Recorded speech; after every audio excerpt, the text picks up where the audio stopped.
সুপ্রভাত বন্ধুরা, কেমন আছো? আজকে প্রচুর গরম, মানে মাঠে আমি যোগা করতে পারছিলাম না।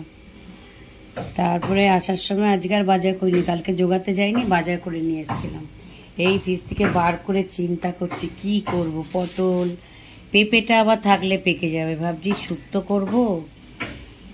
সবই আছে, ভেন্ডি আছে, সবই আছে। রোজ এক চিন্তা কি রান্না করব, দেখি কি করি।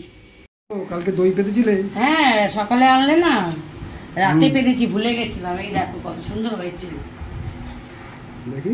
এই দেখো, বাহ, খুব সুন্দর হয়েছে। একদম বই পড়ছেই না, দেখো বাবা, চাক হয়ে গেছে, পুরো চাক হয়ে গেছে। নামি রাখি, গুরুবামকে দেবো তো। দেখো গিলাসে পেতেছি, গিলাসে তো হয়ে গেছে, দেখো ভালো হয়েছে না? আর কি রান্না করেছো?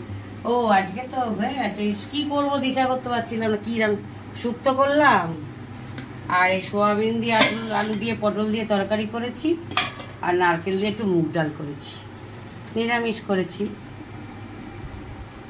আর কিছু করিনি আজ, রাখলাম। আবার কাল দেখা হবে বন্ধু, কি বল।